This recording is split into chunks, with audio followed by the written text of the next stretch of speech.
యేసు ప్రభువారి శ్రేష్టమైన ఘనమైన నామంలో శుభములు తెలియజేస్తా ఉంటున్నాం. 3 సంవత్సరాల సంపూర్ణ బైబిల్ పర్యటనకి ఆహ్వానిస్తా ఉంటున్నాం. కీర్తన 68 మొదటి 18 వచనాలు. ఈ కీర్తనలో మనము దేవుడు ఎప్పుడు కూడా చరిత్రలో ఆయన విజయవంతమైన ప్రవేశాన్ని మనము చరిత్ర అంతట్లో చూడొచ్చు.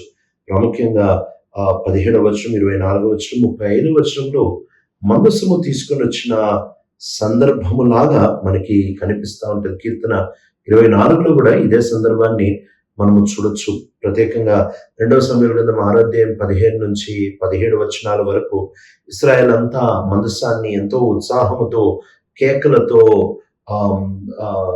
బూర ధ్వనులతో దాని కొరకు నిలిపిన డేరా యొక్క స్థలంలోనికి తీసుకొని రావడం మనం చూడొచ్చు. అక్కడ వాళ్ళు యెహోవా పేరట బలులు అర్పిస్తా వచ్చారు. మెట్టికి ఎప్పుడైతే దేవుని యొక్క ప్రత్యక్షత లేక దేవుడు తనను తాను కనపరుచుకుంటా ఉంటున్నాడో, అప్పుడు ముగ్గురు కోవలికి చెందిన వాళ్ళు 3 రకాలుగా దాని యొక్క పర్యావసాన్ని అనుభవించినట్టు మనం ఇక్కడ మొదటి 6 వచనాల్లో చూడొచ్చు. మొదటి 2 వచనాల్లో శత్రువులు ప్రభువు తనను తాను ప్రత్యక్షపరుచుకున్నప్పుడు ఎలా ప్రతిస్పందిస్తారు లేక వారికి ఏమవుతుంది అనే విషయాన్ని చదువుతా ఉంటున్నారు. మొదటి 2 వచనాల్లో మనం చూసినట్లయితే దేవుడు లేచినప్పుడు శత్రువులు చెదరగొట్టబడును గాక, వారు ఆయన ఎదుట పారిపోదురు కాక, వాళ్ళు పొగ ఎట్లయితే గాలితో చెదరగొట్టబడతాదో, ఎట్లయితే మైనము మంట దగ్గర తీసుకొని వచ్చినప్పుడు కరిగిపోతాదో, అట్లానే దుష్టులు దేవుని సన్నిధిలో వాళ్ళు నాశనం అయిపోను గాక అని రాస్తున్నాడు. అంటే ఏ శత్రువు కూడా ఈ ప్రపంచంలో వాళ్ళకి సాటైన వాళ్ళు ఎవరైనా దొరుకుతారేమో, కానీ ప్రభు దగ్గరకు వచ్చినప్పటికి ఏ కూటమి కానీ ఎవరు కానీ నిలబడలేరు. ఆయనతో సంధి చేసుకొని రాజీ పడి ఆయన దయని ఆయన కృపని కోరుకోవడం తప్ప వేరే మార్గమే లేదు. ఆయన దగ్గరికి వెళ్ళేదో జయిస్తాం, నేనేదో గెలుస్తాం, మన వల్ల ఏదో అవుతాది అనడం కేవలము మానవుని బుద్ధిహీనమైన అపోహ అనే సంగతి మనం గుర్తుపెట్టుకోవాలి. అంతేకాకుండా ఈ కీర్తనలో ఆయన ఈ శత్రువుల గురించి మాట్లాడుతూ అంటున్నాడు, వాళ్ళు చెదిరిపోవాలి, వారు పారిపోవాలి, వారు నాశనం అయిపోవాలి. ఎవరు ప్రభుకి శత్రువులు అని అంటే, ఎవరైతే గర్విస్తారో వారు ప్రభుకి శత్రువులు. పేతురు ఈ మాట రాస్తున్నాడు, దేవుడు గర్విష్ఠులను ఎదిరించును అనే మాట రాస్తున్నాడు. అంటే ఒక మాటలో గర్విష్ఠులు ఆయనకి శత్రువులు కనుక మనము ఇలాంటి పరిస్థితికి దిగజారిపోకూడదు అని అంటే, మనం ప్రభుతో సరి చేసుకొని దీనులమై ఆయన కృప మీద ఆధారపడడం తప్ప వేరే మార్గమే లేదు అనే సంగతి మనకి ఇక్కడ అర్థమవుతుంది. ఇక్కడ కీర్తనకారుడు చెబుతా ఉంటున్న మాట, శత్రువులుగా మనము ఉండకుండా మనము ఆయన దగ్గర సంధి చేసుకొని ఆయన దయ కొరకు ఆగి ఉండడమే మనకి క్షేమం. ఇప్పుడు నీతిమంతుల పరిస్థితి గురించి ఆయన 3-4 వచనాలు రాస్తూ ఆయన అంటున్నాడు, అయితే నీతిమంతులు ఉత్సాహముతో దేవుని ఎదుట సంతోషిస్తూ వాళ్ళు పాటలు పాడుతూ ఆయన ఎదుట ఆయన ఆనందిస్తున్నవారు. అంటే ఒక మాటలో అదే ప్రభులే మార్పు లేదు, అదే ప్రభు, కానీ ప్రతిస్పందనలో మార్పు చూడండి. శత్రు గుంపు వారేమో చెదరగొట్టబడుతున్నారు, భయపడుతున్నారు, కృంగిపోతున్నారు, కరిగిపోతున్నారు, నాశనం అయిపోతున్నారు. అయితే అదే సందర్భంలో నీతిమంతులు అని అంటే బైబిల్ ఒకే విధానంలో మనం నీతిమంతులం అవ్వగలము అని చెప్తుంది.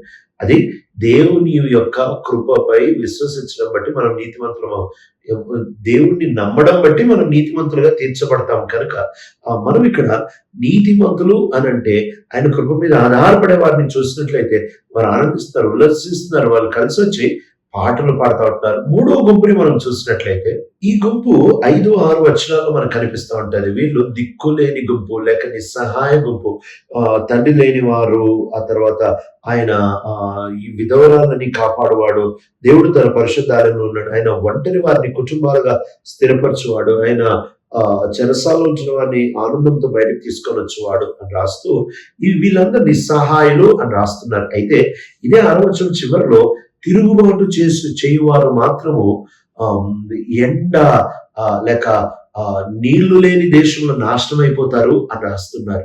ఇంకో మాటలో ప్రభు చెప్తా ఉంటున్న మాట ఏంటి అని అంటే, ఎప్పుడైతే అదే ప్రభు దగ్గరికి ఒక శత్రువు వస్తాడో ఆ వ్యక్తి నాశనం అయిపోతాడు. అదే ప్రభు దగ్గరకు ఒక నీతిమంతుడు వస్తాడు, ఉల్లసిస్తాడు.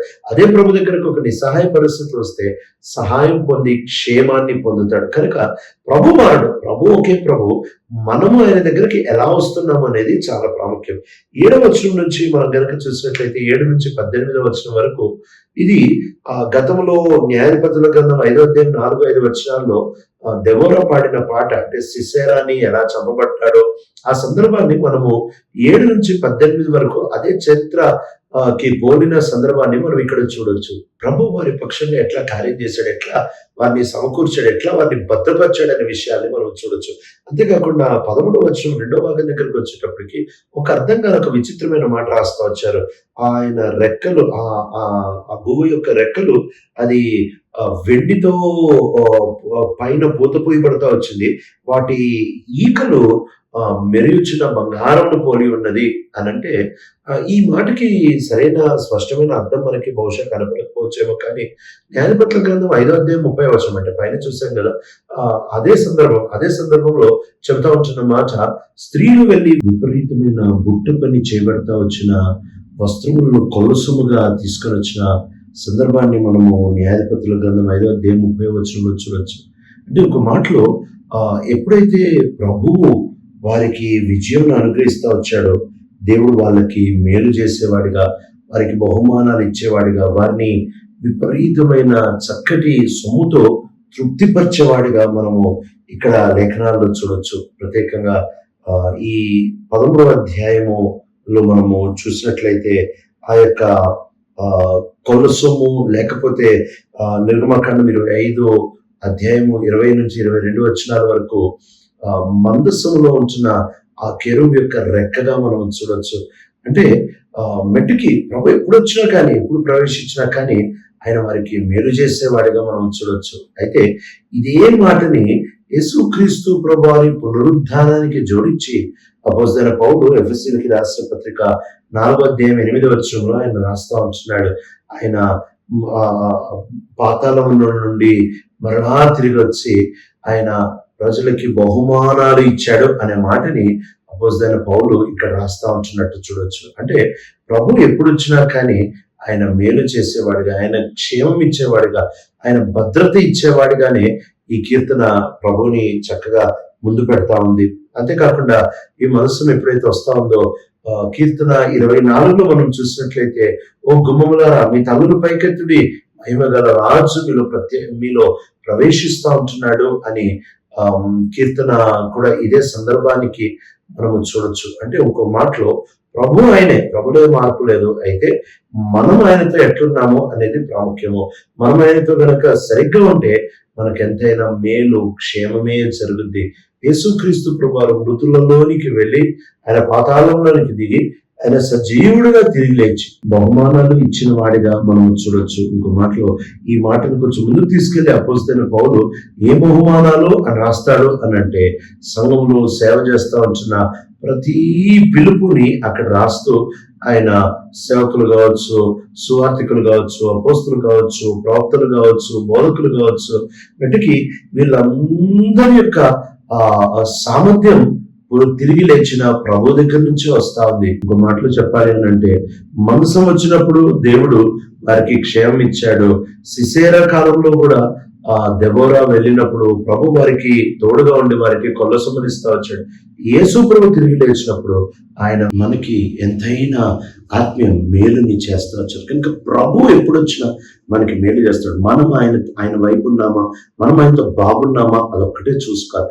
దీనులమై ఉంటే చాలు, ప్రభు మనకి మేలు చేసేవాడు ఉంటున్నాడు. ప్రియ తండ్రి, నమ్మకమైన దేవా, ఈనాటికైనా మేము దీనులమై నీతో సరిగ్గుంటే దేవా, నువ్వు మాకు క్షేమమే, నువ్వు మాకు భద్రతే, నువ్వు మాకు మేలే చేస్తావనే ఆ ధన్యత, ఆ నమ్మకంలో మమ్మల్ని నడిపిస్తున్నావు. యేసు ప్రభు నామములో అడుగుతున్నాను తండ్రి, ఆమేన్.